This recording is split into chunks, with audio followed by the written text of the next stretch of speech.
Monsieur le Président, chers collègues, alors moi j'ai écouté très attentivement ces débats qui sont fort riches. Les grands axes, ce sont la santé, les solidarités, l'éducation, c'est bien normal, ce sont les compétences du département.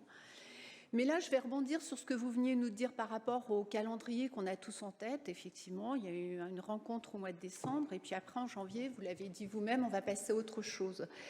Mais à nous écouter par rapport à tout ce qu'on décline dans nos territoires et le constat qu'on a depuis plusieurs années, je ne peux pas m'empêcher de penser, enfin de rappeler à beaucoup d'entre nous, enfin la majorité, que tout de même, ce qui s'est passé dans nos territoires depuis une vingtaine d'années, c'était la RGPP, la fermeture de beaucoup de services publics.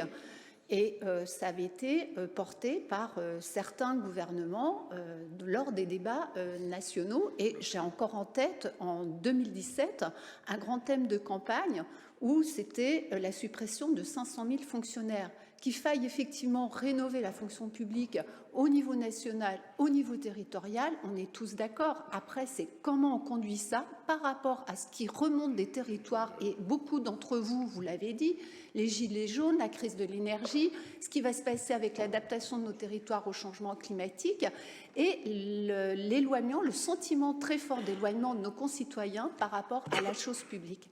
Donc, cette articulation entre ce que nous, on essaye de faire avec les débats démocratiques et tout, et très concrètement, mais avec les enjeux au niveau national, et là, ça va intéresser l'État, il va falloir quand même que cette articulation se fasse de façon la plus cohérente possible. Et en termes d'aménagement du territoire, le sentiment de déshérence, moi je maintiens quand même que la question des services publics bien articulés, bien assumés vis-à-vis de l'ensemble des concitoyens et leur financement, bien évidemment, il faudra aussi que le débat se fasse sur les priorités.